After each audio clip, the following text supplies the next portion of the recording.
Hello সবাইকে, আসসালামু আলাইকুম। এই যে এই দৃশ্যটা কিন্তু রাতের একটা দৃশ্য, রাতের ঢাকা।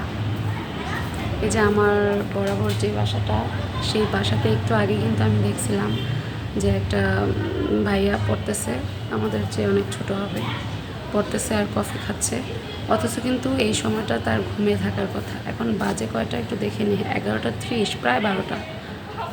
আসলে আমরা যত আধুনিক হচ্ছি, যুগ যত আধুনিকায়নের সাথে আগাচ্ছে, আমরা কিন্তু ততটা একদম পেছনে পড়ে আছি।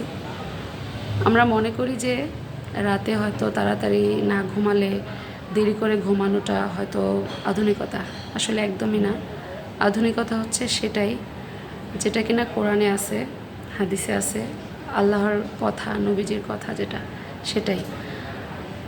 এখন কিন্তু ডাক্তারিদের ভাষায়, বিজ্ঞানীদের ভাষায় প্রমাণিত, যেটা কি না কোরআনে সেই 1400 বছর আগে বলা আছে। আল্লাহ বলেছেন যে একটা মানুষের সুস্থতা, সেটা কিন্তু তার মানুষের মধ্যেই যে মেডিসিনটা দরকার, সুস্থতার যে মেডিসিনটা, সারাদিনের আমাদের ক্লান্তি, আমরা অনেকে কাজ করি, অনেকে কায়িক শ্রম করে, অনেকে অফিস আদালত, দিনের বেলাতেই তো আমরা এসব করে থাকি। তো এই ক্লান্তিটা, সারাদিনের ক্লান্তিটা দূর হওয়ার একমাত্র মেডিসিন হচ্ছে ঘুম।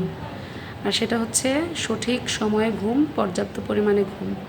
সঠিক সময়ের ঘুমটা হচ্ছে এশার নামাজের পরে, রাত 10টার মধ্যেই আমরা যদি ঘুমাই যাই, আর সকালবেলা উঠে যদি ফজর নামাজ পড়ি, আমরা যদি 7 থেকে 8 ঘন্টা দৈনিক ঘুমাই, আমাদের সেই পর্যাপ্ত পরিমাণ ঘুমের মাধ্যমে হচ্ছে আমাদের শরীরটা রিপেয়ার হয়। তা না হলে কিন্তু আমরা যদি রাতে দেরি করে ঘুমাই, মেডিসিনটা বের হতে পারে না, আর আমাদের শরীরে কাজ করতে পারে না। এটা কিন্তু এখন বিজ্ঞানীদের ভাষায় প্রমাণিত, ডাক্তারি ভাষায় প্রমাণিত, প্রত্যেকটা সেক্টরে এটা প্রমাণিত, এটা আমরা সবাই জানি। কিন্তু আমরা এটা জানি কিন্তু মানতে পারি না। আসলে এটাও সত্য যে আমাদের পরিস্থিতি, পরিবেশ সব কিছু মিলিয়ে কিন্তু আমাদের এই অবস্থা আজকে। এই যে এই বাসায় লাইট জ্বলে, প্রত্যেকটা বাসায়। আমার মনে হয় যে ঢাকা শহরের রাতের যে অবস্থাটা, সেটা হচ্ছে দিনের মতো একটা অবস্থা আর কি।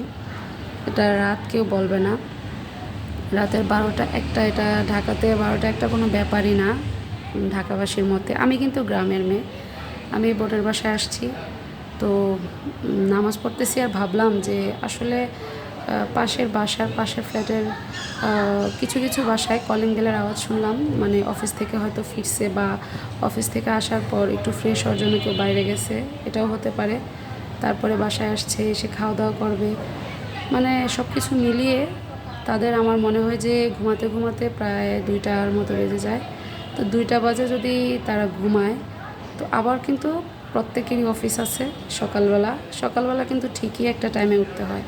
রাতে না হয় তারা তাদের ইচ্ছে মতো ঘুমায়, কিন্তু সকালে কিন্তু তাদের ইচ্ছে মতো আর ঘুমে থাকতে পারবে না কখনোই। তো ওই সময়টাই কিন্তু একটা যে শারীরিক যে উইকনেস, এই উইকনেসটা কিন্তু আসে। আর শরীর যদি অসুস্থ থাকে, মানুষের মনও ভালো থাকে না, কোনো কিছুই না। আমার মনে হয় এই একটা কারণেই, আমাদের লাইফস্টাইলের যে অনিয়ম, এই অনিয়মের কারণেই হয়তো বর্তমানে মানুষ মারা যাচ্ছে তাড়াতাড়ি, অসুস্থ হচ্ছে তাড়াতাড়ি, একমাত্র এই কারণে, আর কোনো কিছু না।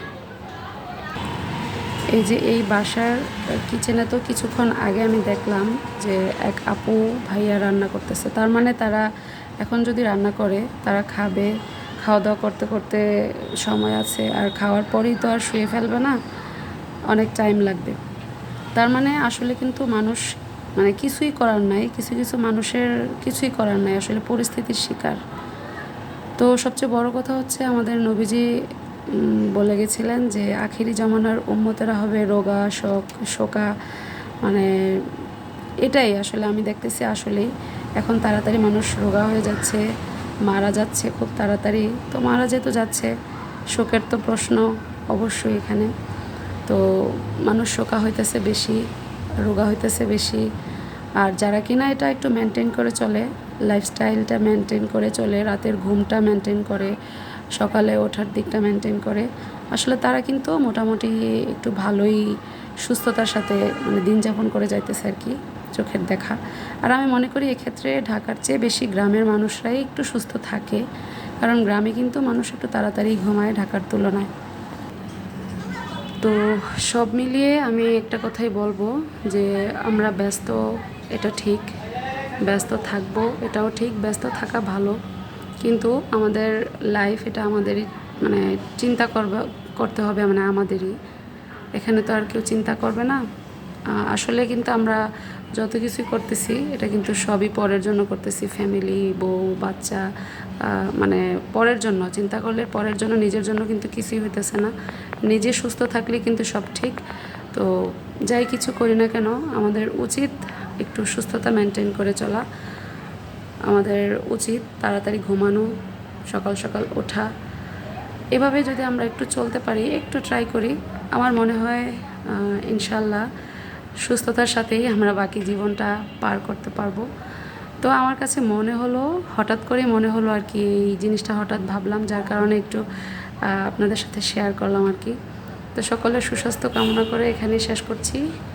আর সবাই ভালো থাকবেন, আমার জন্য দোয়া করবেন, আমিও সবার জন্য দোয়া করি। আসসালামু আলাইকুম।